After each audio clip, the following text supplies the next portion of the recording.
এই ক্লাসটিতে সবচেয়ে কঠিন প্রশ্নগুলো সবচেয়ে সহজ করে বুঝতে পারবে। কেন এই কথাটি বললাম তোমরা ইতিমধ্যে দেখতে পাচ্ছ বোর্ডে। আমি বেশ কিছু এমসিকিউ অর্থাৎ আইসিটি বইয়ের তৃতীয় অধ্যায় প্রথম অংশ সংখ্যা পদ্ধতি সবচেয়ে কঠিন লাগে এমন কিছু প্রশ্ন বোর্ডে লিখে রাখছি। এই প্রশ্নগুলো সবচেয়ে সহজ করে বুঝাবো।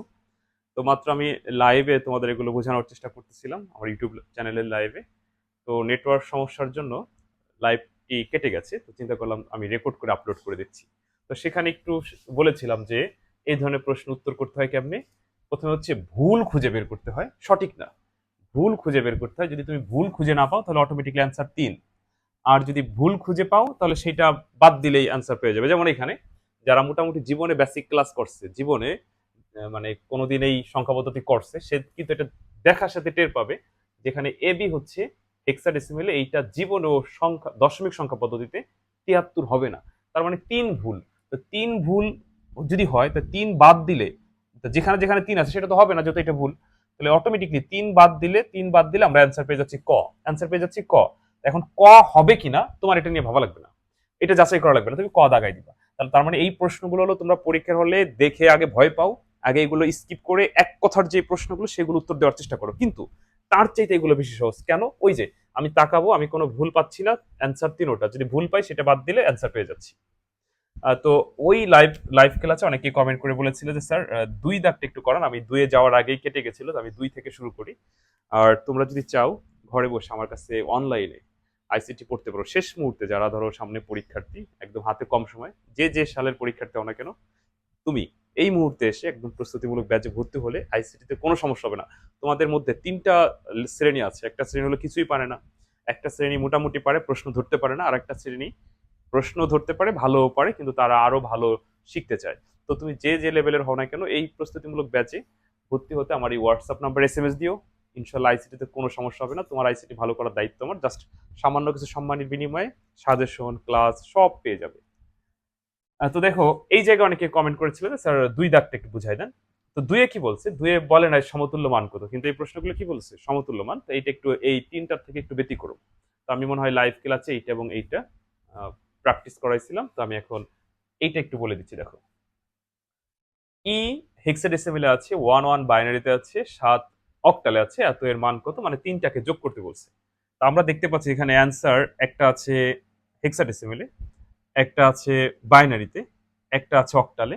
তো এই ৩টার মধ্যে কোনটা সঠিক অ্যান্সার? ওই যে বললাম, যারা বেসিক জানে বা এগুলো কখনো করছে তার কাছে এটা কঠিন না, কিন্তু অনেকের কাছে এটা অনেক কঠিন, জীবন অনেক কাছে মিলাইতে পারবে না। কিন্তু তুমি কিভাবে দ্রুত ১ মিনিটের ভিতরে করবে, কারণ ১ মিনিটের কারণে ২৫টা এমসিকিউ ২৫ মিনিটের ভিতরে উত্তর করতে হয়। কোন একটা প্রশ্ন অনেক বেশি সময় ব্যয় করা যাবে না, তাহলে লস হয়ে যাবে। আচ্ছা, এবার ১ মিনিটে তুমি কিভাবে করবা? আচ্ছা দেখো, এটা হেক্সাডেসিমেলে আছে। এখন আমি যদি এই দুইটারে হেক্সা এনে যোগ করি, তারপরে এটা হবে কিনা, ধরো হইলো। এরপর আমি যদি আবার বাইনারিতে এনে এইটারে বাইনারি এইটারে বাইনারি বাইনারিতে যোগ করি, অনেক সময় লাগবে। আবার যদি আমি অক্টালের সময় এই অক্টালে এটা হবে কিনা, আমি এটা হেক্সা আছে, এটা বাইনারিতে আছে, ভিন্ন ভিন্ন সংখ্যা পদ্ধতিতে যোগ করা যায় না। আমরা যদি এইটারে এইটারে অক্টালে এনে যোগ করি তাহলে হবে কিনা বুঝতে পারবো। কিন্তু এই যে আমি যা বললাম এটা অনেক সময় ব্যয় হবে, এইটা তুমি করবা না, এইটা তুমি করবা না। এইটা না করে তুমি একটা কাজ করতে পারো। সেই কাজটা হলো কি? এটা হচ্ছে তুমি এইটারে দশমিকে নাও, এটারে দশমিকে নাও, এটারে দশমিকে নাও, তারপর যোগ দিয়ে দাও। আচ্ছা, এইটার দশমিকে যারা ওই যে অঙ্ক সম্পর্কে ধারণা আছে সে দেখার সাথে টের পাবে এটা মানে ১৪। আর বাইনারিতে ১ মানে দশমিকে হচ্ছে ৩, তাহলে ১৪ যোগ ৩ আর ৭ মানে ৭, তাহলে দাঁড়াইলো কত? ১৪ আর ৩ ১৭, ১৭ আর হচ্ছে ৭ ২৪, তাহলে দশমিক হলো ২৪। এইবার এই দশমিক সংখ্যাটিকে তুমি বাইনারিতে নিবা, অক্টালে নিবা, হেক্সাডেসিমেলে নিবা। যারা রূপান্তরের ক্লাসটা করছো তারা হলো এই ২৪কে বাইনারিতে নিতে তার লাগবে মাত্র ২ সেকেন্ড। কেমনে? ওই যে ২৪ বানাইতে কি লাগে? ২৪ বানাইতে লাগে ১৬ লাগে, ৮ লাগে, ৪ লাগে না, 2 লাগে না, ১ লাগে না, হয়ে গেল। তাহলে দেখো তো এই চেহারাটা আছে কিনা? এই যে ফার্স্টে মিসিং, মানে এখানে আমরা দেখতে পেলাম যে ১১০০১ আছে, এখানে ১ নাই, তার মানে ২ ভুল। তাহলে ২ যেখানে যেখানে আছে সেটা সেটা বাদ দাও, ২ যেখানে যেখানে সেটা হবে না, তাহলে অ্যান্সার হবে খ। অ্যান্সার হবে কি? খ।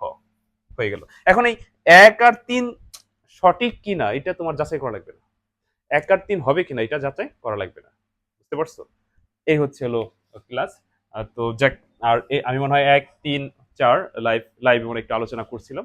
আর এই এই পুরো ক্লাসটি আমার প্রাইভেট ব্যাচের শিক্ষার্থীদের এই 4টি বাদে আরো অনেকগুলো প্রশ্ন এখন রেকর্ড করে প্রাইভেট ব্যাচে দিব। তোমরা এই কোর্সে ভর্তি হলে অটোমেটিকলি পেয়ে যাবে। কারণ রেকর্ড করে এই কারণেই দিব, লাইভে সিকিউ প্র্যাকটিস করানো হয় আর রেকর্ড করে দেওয়া হয়, কারণ হচ্ছে তোমার ওই বর্তমান আর কি ফেসবুক আপডেট করেছে, লাইভ ক্লাস 1 মাসে বেশি থাকে না। কিন্তু তোমার পরীক্ষা তো 1 মাস পরে না, তোমার পরীক্ষা তো সময় অনুযায়ী।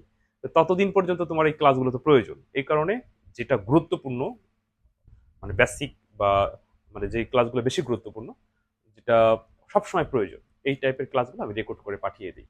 তো ঠিক আছে, ভালো থেকো। এই প্রশ্নটি আশা করি তোমরা বুঝতে পারছো। এরপর যদি কোনো বুঝতে সমস্যা হয় কোনো কিছু জায়গায়, তাহলে আমাকে কমেন্টে জানিও। আমার জায়গা থেকে আমি সর্বোচ্চ চেষ্টা করি তোমাদেরকে সাহায্য করার জন্য। ভালো থেকো, আল্লাহ হাফেজ।